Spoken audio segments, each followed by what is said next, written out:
Ini adalah neraka bagi orang-orang pemalas. Mereka harus berlari terus-terusan. Jika tidak, mereka akan terlindas oleh roda putar raksasa. Orang yang sudah meninggal dunia tentu saja akan mendapat hukuman di neraka. Apalagi yang selama hidupnya banyak sekali berbuat dosa. Hukuman yang akan diterima tentu saja akan setimpal dengan perbuatan mereka selama hidup. Saat ada kebakaran di sebuah gedung, salah seorang petugas bernama Jimin sedang berusaha menolong seorang anak kecil. Tapi naas baginya, tali yang menahan dirinya terbakar. Jimin pun terjatuh sangat kencang sampai-sampai ia sempat kehilangan kesadarannya sesaat. Jimin kembali sadar dengan wajah penuh senyuman karena ia berhasil menyelamatkan seorang anak yang terjatuh bersamanya. Hingga betapa terkejutnya Jimin saat melihat dirinya sedang dikerumuni orang-orang. Barulah ia sadar kalau ternyata dirinya sudah tewas dalam kecelakaan tadi. Tak lama setelah itu datanglah dua malaikat pendamping yang menjemputnya. Jimin diberikan penjelasan kalau ia sudah mati dan harus ikut dengan dua malaikat itu. Jimin harus ikut persidangan di dunia yang selanjutnya dan diadili sesuai dengan dosa-dosa yang sudah pernah ia buat. Jika Jimin lolos persidangan, ia akan direinkarnasi. Namun Jimin masih belum percaya kalau semua ini terjadi. Jimin bersama pendampingnya pun sudah tiba di gerbang neraka dan pria ini akan menjalani sidang untuk menebus semua dosa-dosanya, yaitu dosa pembunuhan, dosa bagi orang-orang malas yang suka berbohong, tidak adil, penuh pengkhianatan, kekerasan, dan bagi orang-orang yang bermasalah dengan keluarga mereka. Jimin pun sudah berada di pengadilan pertama, yaitu menembus dosa-dosa pembunuhan. Hakim di sini akan menghukum Jimin atas tuduhan pembunuhan, tapi Jimin merasa ia tak pernah melakukan hal seperti itu dalam hidupnya. Dan ternyata Jimin dianggap membunuh karena pernah meninggalkan rekan kerjanya yang sedang tertimpa bangunan di tengah kebakaran besar. Padahal menurut hakim, Jimin masih sempat untuk menolongnya, sehingga Jimin dinilai melakukan dosa pembunuhan secara tak langsung.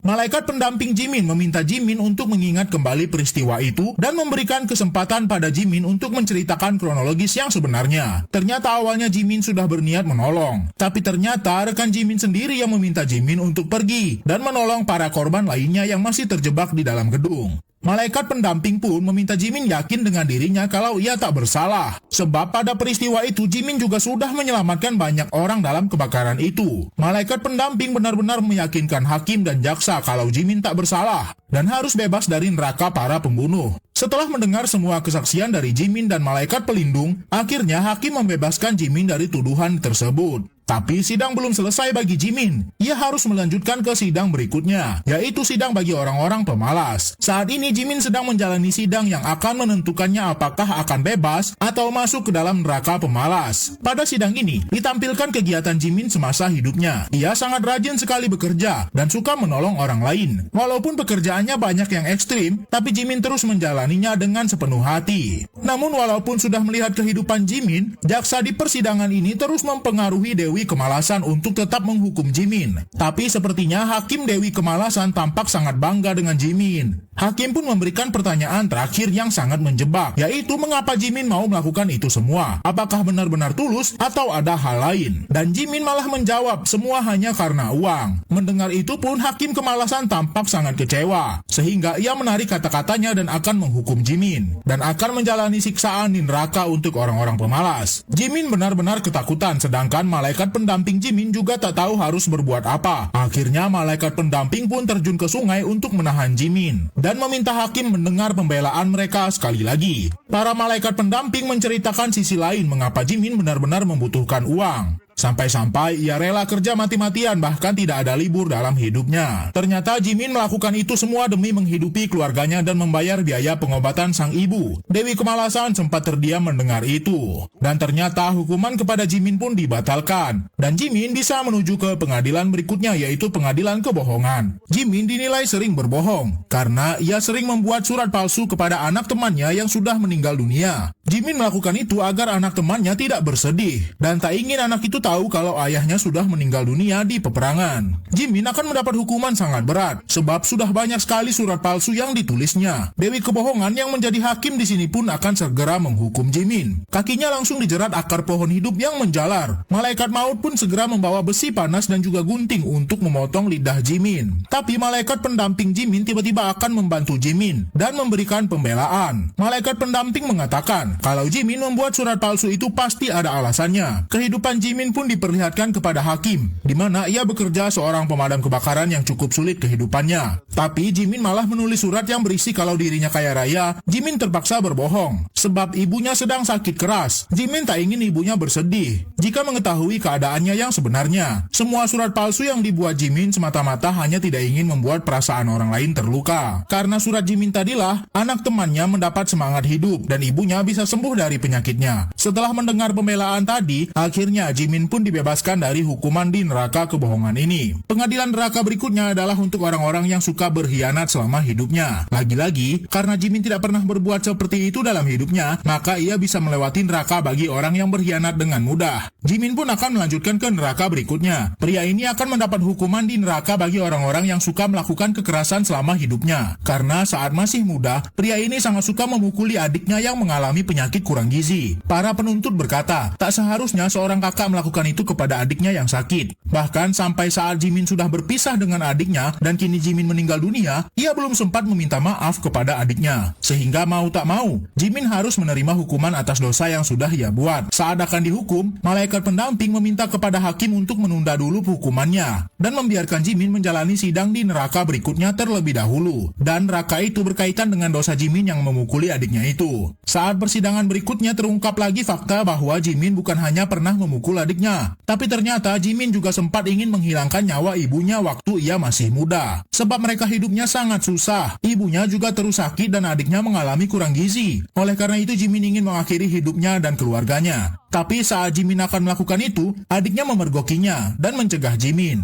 Disitulah juga Jimin memukuli adiknya. Lalu setelah itu Jimin pergi meninggalkan rumah dan tak pernah kembali lagi setelah 15 tahun. Malaikat pendamping bingung bagaimana lagi cara menolong Jimin, sebab itu adalah dosa yang sangat berat. Tapi malaikat pendamping tetap berusaha membela Jimin. Namun jaksa malah menunjukkan sesuatu yang Jimin tak ketahui. Sebenarnya saat Jimin akan membunuh ibunya sadar akan hal itu dan hanya diam saja sebab tak ingin membuat Jimin merasa bersalah. Makanya sang ibu hanya pasrah. Setelah mengetahui itu, Jimin benar-benar menyesal. Tapi semua sudah terjadi dan Jimin akan dihukum. Namun Jimin benar-benar terbantu karena ternyata kini sang ibu sudah memaafkan kesalahan anak-anaknya. Berkat maaf sang ibu, dosa Jimin dianggap sudah dihapuskan dan Jimin dianggap lolos di semua persidangan di neraka ini dan akan direinkarnasi.